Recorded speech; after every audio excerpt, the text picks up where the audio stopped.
बिस्मिल्लाहिर्रहमानिर्रहीम। आज के लेक्चर में हम डिस्कस करेंगे chapter 2 first year chemistry, last topic electronic configuration and formation of semi conductor के जो इलेक्ट्रॉनिक कॉन्फ़िगरेशन है इसका सेमी कंडक्टर की फॉर्मेशन में क्या रोल है, ये हम डिस्कस करेंगे। तो चलें सबसे पहले ये समझते हैं कि what semi conductor actually is, कि जो सेमी कंडक्टर है ये इनफैक्ट जो है वो होता क्या है। सेमी कंडक्टर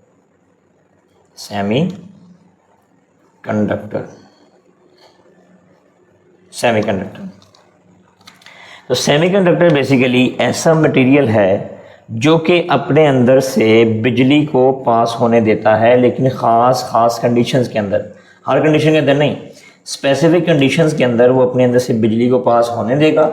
अगर हम वो कंडीशन हटा दें तो फिर उसमें से बिजली पास नहीं होगी। ठीक है जी।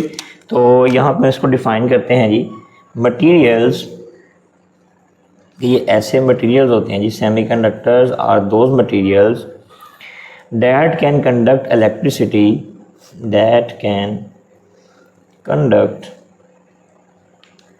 electricity जो कि बिजली पास होने देते हैं, इलेक्ट्रिसिटी अंडर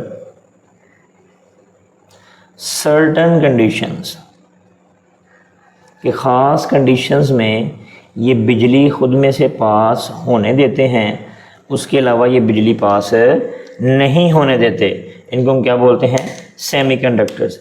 अच्छा, अगर हम इनकी एग्जांपल्स की बात करें तो एग्जांपल्स के अंदर बहुत सारे एग्जांपल हैं, लेकिन जो मोस्ट कॉमन है वो है जी silicon, germanium, silicon, germanium, arsenic वगैरह, आर्सेनिक, ये इसकी एग्जांपल्स हैं। अच्छा, अब अगर हम जो है वो समझें कि देखें कि इनकी एप्लीकेशंस क्या हैं, कहाँ कहाँ पे यूज़ हो रहे हैं जी एप्लीकेशंस, तो वो ज़रा देख लेते हैं जी। एप्लीकेशंस ऑफ सेमीकंडक्टर, तो ये हमारे पास यूज़ हो रहे हैं जी इलेक्ट्रॉनिक डिवाइसेस के अंदर,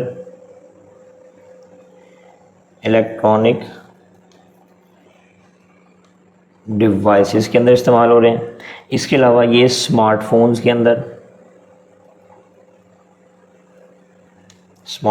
अंदर, ठीक है जी, लैपटॉप्स के अंदर, कार्स के अंदर इस्तेमाल हो रहे हैं। इसके अलावा और भी बहुत सारी इनकी एप्लीकेशंस हैं, लेकिन हमारी बुक पे चंद जो है वो मेंशन है।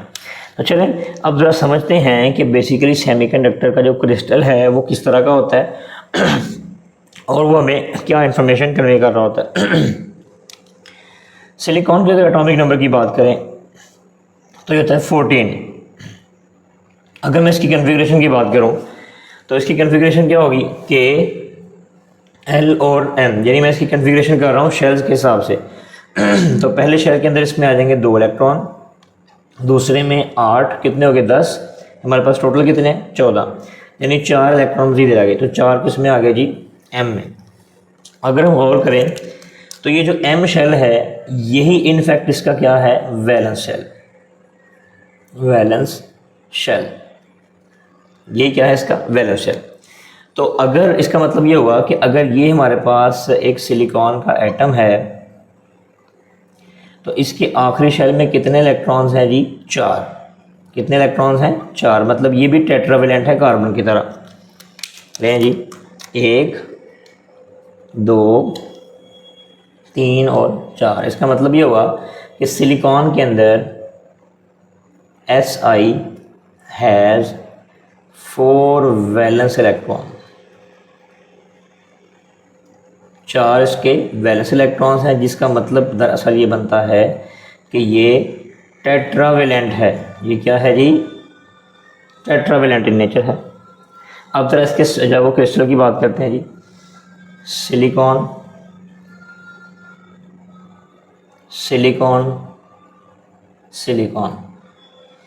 ये सिलिकॉन है जी, इस तरह से एक हम जो है वो लेयर और ड्रा कर लेते हैं ताकि ज़रा समझने में आसानी हो।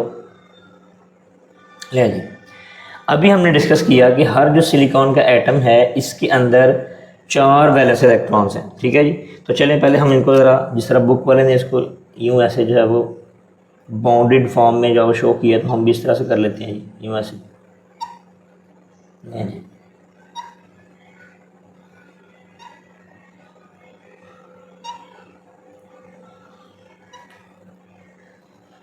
इस तरह से, ठीक है जी। अब हर सिलिकॉन के अंदर 4 इलेक्ट्रॉन्स हैं, 1 2 3 और 4, 1 2 3 4, 1 2 3 4, 1 2 3 और 4, इस तरह से 4 इनके अंदर इलेक्ट्रॉन्स आ जाएंगे ऐसे, ठीक है जी। चलेंगे अब ज़रा हम देखते हैं कि इनकी बॉन्डिंग कैसे होगी। हमने लास्ट लेक्चर में सीखा था कि एक बॉन्ड जो है इसके अंदर बेसिकली होते हैं 2 इलेक्ट्रॉन्स।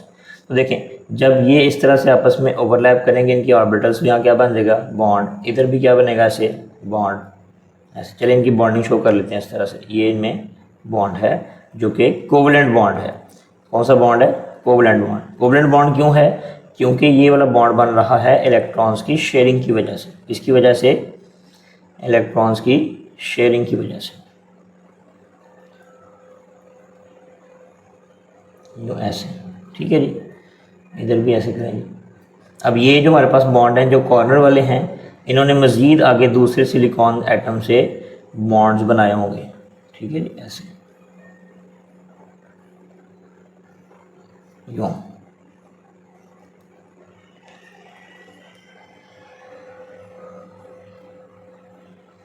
ठीक है जी। चलिए अब ज़रा इस स्ट्रक्चर को एक्सप्लेन करते हैं कि ये असल में है क्या।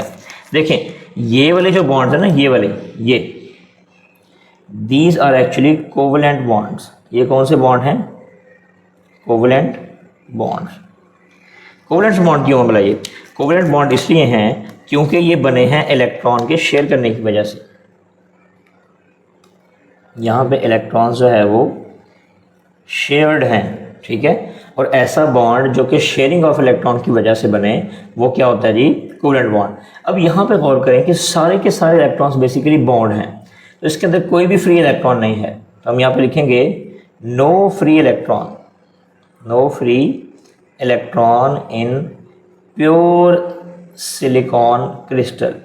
कि जो सिलिकॉन का क्रिस्टल प्योर फॉर्म में है उसके अंदर कोई भी फ्री इलेक्ट्रॉन नहीं है। और अगर उसमें फ्री इलेक्ट्रॉन नहीं है तो इसका मतलब कि ये फिर करंट का कंडक्टर नहीं हो सकता, ये क्या होगा? इंसुलेटर होगा। क्यों बोला? क्योंकि हमें पता है कि जो करंट है ये तब ही फ्लो करता है जब किसी भी एलिमेंट के अंदर, किसी भी मटेरियल के अंदर फ्री इलेक्ट्रॉन्स हों, क्योंकि current flows due to free electrons. तो अब यहाँ पे तो फ्री इलेक्ट्रॉन्स है ही नहीं है, यहाँ तो सारे के सारे इलेक्ट्रॉन्स हैं वो बॉन्डेड हैं, जिन्होंने बॉन्ड बनाए हुए हैं। तो अगर इसके अंदर फ्री इलेक्ट्रॉन है ही नहीं तो इसका मतलब कि ये कभी भी कंडक्टर नहीं हो सकता, ये क्या होगा? इंसुलेटर होगा। तो फिर हमने यहाँ पर जो डेफिनेशन की थी कि sir materials that can conduct electricity under certain conditions, के ख़ास कंडीशंस के अंदर ये अपने अंदर से बिजली पास होने देंगे। इसका क्या करना है फिर? तो हम बेसिकली क्या करते हैं कि इस क्रिस्टल के अंदर थोड़ी सी हम चेंजेस करते हैं और उन चेंजेस की वजह से इसमें से जो इलेक्ट्रॉन जो है वो मूव करना स्टार्ट कर देते हैं, उनका फ्लो स्टार्ट हो जाता है, या कुछ इलेक्ट्रॉन्स फ्री इसमें से निकल आते हैं। तो इस वजह से जो सेमीकंडक्टर्स हैं ये कुछ कंडीशंस के अंदर बिजली अपने अंदर से पास होने देते हैं। वो कंडीशंस क्या हैं वो हम इंशाल्लाह नेक्स्ट क्लास के अंदर डिस्कस करेंगे। अपना बहुत सारा ख्याल रखें, इसका स्क्रीनशॉट ले लें। लेक्चर में किसी भी किस्म का कोई भी मसला मसाइल है तो कमेंट बॉक्स में लाजमी लिखिए। अल्लाह हाफिज़।